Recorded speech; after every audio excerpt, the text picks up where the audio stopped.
Good morning, student. Today we will start the Civics Chapter 1, Constitution and Needs for Laws.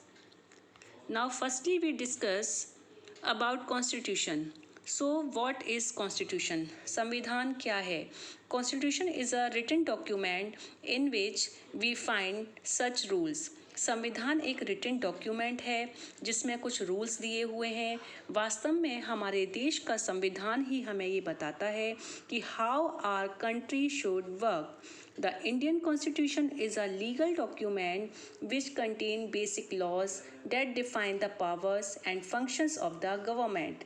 Means भारतीय संविधान एक legal document है जिसमें कुछ बेसिक लॉज हैं जो गवर्नमेंट के फंक्शंस एंड पावर को डिफाइन करते हैं. हमारी कंट्री का कॉन्स्टिट्यूशन सबसे बड़ा कॉन्स्टिट्यूशन है और सारे लॉज कंट्री के कॉन्स्टिट्यूशन को ध्यान में रखकर ही बनाए जाते हैं. कॉन्स्टिट्यूशन सिटीजन्स के राइट्स एंड ड्यूटीज़ को भी एन्यूमरेट्स करते हैं.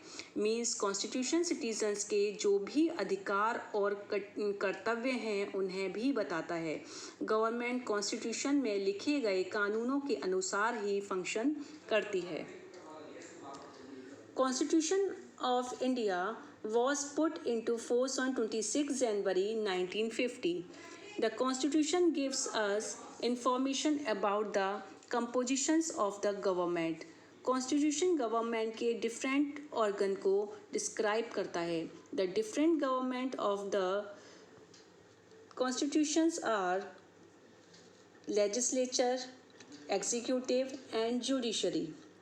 उनकी डिटेल इंफॉर्मेशन देता है. It also specifies how each organs of the government is composed and mention the functions that it must perform. Constitution protect people from any injustice. State की power पर limitation लगाता है. ये कुछ ड्यूल फंक्शन परफॉर्म करता है. Like central government has the power at the same time to regulate on central basis and also can basis any necessary action to state government. Needs for laws. Laws are important for the smooth running of the society and for establishing peace and order in the state. ये सब तो आप जानते ही होंगे कि अगर laws ना होते या कानून ना होता तो हर पर्सन अपनी मनमानी करता.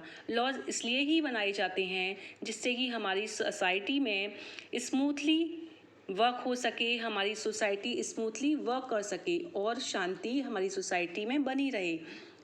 सोसाइटी में अपनाई जाने वाले कस्टम जब रेगुलर फॉलो होने लगते हैं तो वो कानून का रूप ले लेते हैं. जो हमारे प्रिंसिपल्स हमें यूज़फुल लगते हैं उन्हें रेगुलरली फॉलो किया जाता है as a law. But if you look around you will notice that there are many people who suffer due to certain unjust social practices such as caste system and untouchability. इनको explain करने के लिए कोई reason नहीं है. हमारी society में कुछ ऐसे कस्टम फॉलो होते हैं जिसके कारण हमारी सोसाइटी के लिए हमारी सोसाइटी के लिए इविल माने जाते हैं. जब लोग इन कस्टम को चेंज नहीं करना चाहते तो गवर्नमेंट इन्हें चेंज करने के लिए कुछ स्टेप्स लेती है.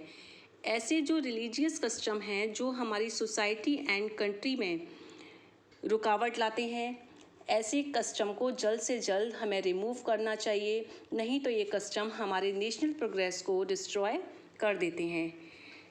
पहले समय की अगर हम बात करें तो पहले समय में डावरी सिस्टम को एक इविल प्रैक्टिस माना जाता था. इसे हटाने के लिए 1961 में एक डावरी एक्ट बनाया गया. अकॉर्डिंग दिस एक्ट दहेज को लेना और देना दोनों ही क्राइम माना जाता था. जो भी गिल्टी होता था उसे 5 years की जेल होती थी और फाइन भी लगाया जाता था. What is dowry system?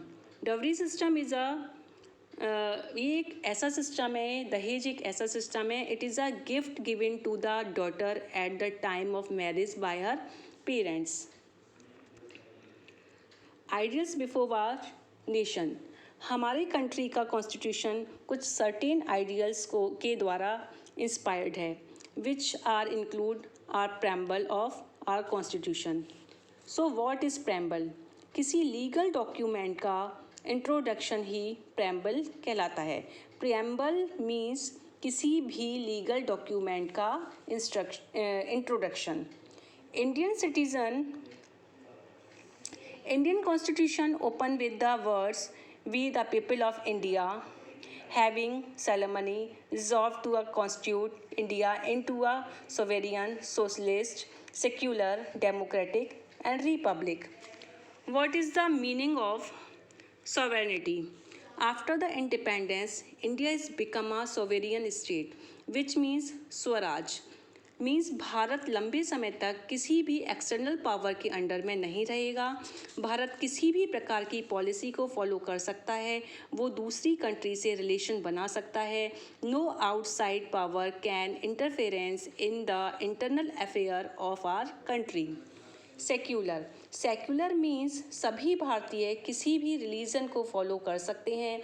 State का अपना कोई भी रिलीजन नहीं होगा और रिलीजन के बेस पर कोई भी डिस्क्रिमिनेट नहीं किया जाएगा. Socialist. R is a socialist state which imply that the state policy should be designed so as to serve for the welfare of the people as a whole. इसे हम simple word में समझ सकते हैं कि सोशलिस्ट मीन्स सभी व्यक्ति, चाहे वह रिच पर्सन है या वो पुअर पर्सन है, everyone is equal. Republic means जहाँ पर किसी स्टेट का एक हेड होता है और जिसे पीपल ही इलेक्ट करते हैं. The president is the highest executive authority of the land. Democratic. हमारे इंडिया में डेमोक्रेटिक गवर्नमेंट है. Democratic means the government that is elected by the people, of the people and for the people. People control their government and can also remove it from power. If they are unhappy with it, all other people of the country take part in elections which are held after every 5 years. Now we discuss about fundamental rights. हमारी constitution में 6 fundamental rights बताए गए हैं which are mentioned in part 3 of the constitution of India. यदि किसी citizen के किसी भी राइट को वायलेट किया जाता है तो यह सुप्रीम कोर्ट या हाई कोर्ट में अप्रोच कर सकता है. नंबर 1 अगर हम बात करें तो नंबर 1 हमारा फंडामेंटल राइट है right to equality. The constitution declare that all the citizen equal in the eyes of laws. Means सभी सिटीज़न कानून की नज़र में इक्वल हैं. उन्हें caste, religion, race, place of birth के बेस पर डिस्क्रिमिनेट नहीं किया जा सकता. गवर्नमेंट ने वीकर सेक्शन को प्रोटेक्ट करने के लिए भी स्पेशल प्रोविज़न बनाया है like reservations of seats. Right to freedom. The Constitution guaranteed 6 types of freedom to its citizens. They are freedom to speech and expression, freedom to assemble peacefully and without arm, freedom to form association and union, freedom to reside or settle in any part of the country, freedom to move freely throughout the territory of India, freedom to practice any profession and carry on any occupation, trade or business. Right against exploitations means शोषण के विरुद्ध अधिकार. इसमें हम किसी भी human being से forcefully work नहीं करा सकते और 14 ईयर से बिलो एज के जो भी चाइल्ड्स हैं उन्हें किसी भी फैक्ट्री या माइंस में वर्क नहीं करा सकते. These acts are considered as offense and are punishable in the accordance with the laws. Right to freedom of religion. The Constitution has declared India as a secular state. Means किसी भी citizen को किसी भी religion को अपनाने की freedom है.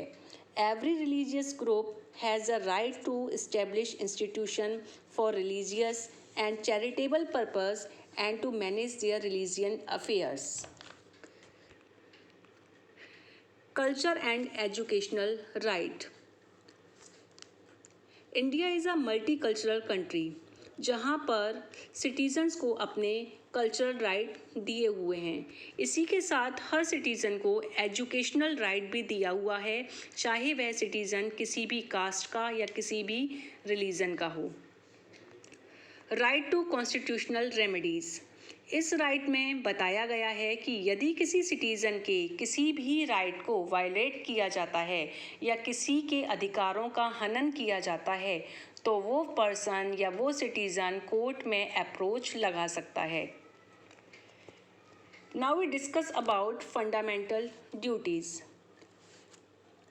हमारे मौलिक कर्तव्य, कॉन्स्टिट्यूशन का पालन करना, उनके ideal, institution, national flag and national anthem का आदर करना, उनकी रिस्पेक्ट करना, फ्रीडम के लिए हमारे नेशनल स्ट्रगल को इंस्पायर करना, भारत की सॉवरेनिटी, यूनिटी और इंटीग्रिटी को प्रोटेक्ट करना, अपनी कंट्री को प्रोटेक्ट करना, भारत के सभी लोगों में समानता रखना, चाहे वह किसी भी रिलीजन का हो, ऐसी प्रैक्टिस को छोड़ना जो वुमेन की डिग्निटी के खिलाफ हो, रिच हेरिटेज को प्रिजर्व रखना, अपनी कल्चर को प्रोटेक्ट रखना, उसको बनाए रखना, नेचुरल एनवायरनमेंट को प्रोटेक्ट करना, साइंटिफिक टेम्पर, ह्यूमनिज्म को डेवलप करना, पब्लिक प्रॉपर्टी को सेफ रखना, वायलेंस से या हिंसा से दूर रहना, इंडिविजुअल एंड कलेक्टिव एक्टिविटी के सभी क्षेत्रों में इंडिविजुअल एंड कलेक्टिव एक्टिविटी के सभी क्षेत्रों में बढ़ने का प्रयास करना, एंड सभी पेरेंट्स को जो अपने चिल्ड्रंस को जो कि 6 से 14 ईयर्स के हैं उनको एजुकेशन के लिए भेजना। ये सभी फंडामेंटल ड्यूटीज़ हैं जो हमारे कॉन्स्टिट्यूशन में लिखी गई हैं। Now we discuss about changes in the constitution. Our constitution was prepared by a constituent assembly which had representative from different communities.